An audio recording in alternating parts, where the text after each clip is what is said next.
Hi, my name is Joshua Cushing. I'm a member here on the men's golf team. I'm a slam major. This is my first year at Miami University, and I spent 3.5 years in the United States Navy. The way that I got into it was I was at Wright State and I decided that it wasn't for me. So I knew that I had the option to join the military because my father, my mother were both veterans. My dad's actually still in, and my little brother, he's actually active duty as well. So I always knew that it was an option. So once I decided to leave Wright State, I enlisted for 4 years. I ended up only doing 3.5 years in the United States Navy because they actually approved for me to get out early so I could come here and start my academic career 6 months early. I ruled out Army because I was like, I don't want to be like my family. I wanted to try something different. Ruled out Air Force because it's the Air Force. No offense, Air Force.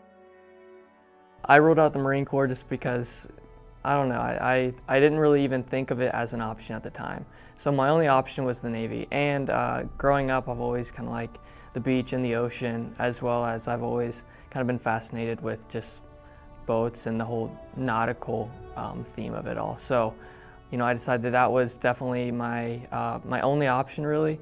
And then once I actually got into the Navy, I decided I didn't want to be on a ship. So that's kind of what ended up leading me to the riverine program. Some of my leaders were in their mid-30s, and these are guys that I consider my brothers. And you know, some of them are a little bit younger than my own father. So that's definitely the highlight of my career, just the brotherhood that we formed. At home, a day in the life would be getting our boats ready, prepared to deploy at any time or to train. So that'd just be like maintenance, just making sure everything's going to be working properly when we need it to. And then weapons, especially weapons maintenance, and then qualifications on the weapons. We have to get requalified and everything. It's hard to even put into words.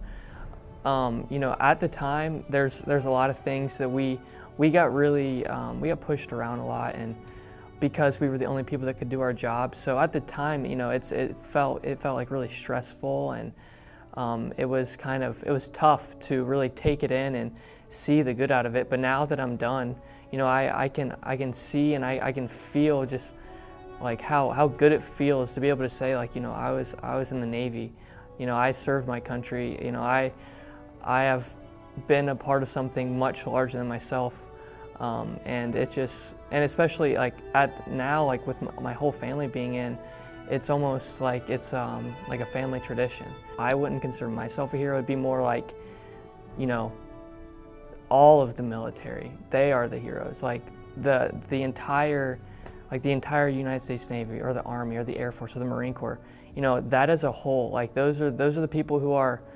really providing the freedom and the liberty that we, you know, really take for granted in this country every day. The Navy is something I'll carry with me for the rest of my life. Even though I did decide to get out and not make it a career, it's played such a huge factor in me becoming the person that I am.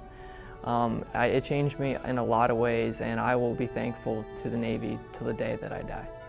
To everybody who's actively serving, and to the veterans just like me, I want to thank you from so deep in my heart for serving this country. Especially to the people that I served with. If it wasn't for you guys, I don't know if I would have made it through. And then to my brother and my father who are still actively serving, thank you for everything that you guys do. You guys never ever will realize how thankful that I am for everything that you guys do.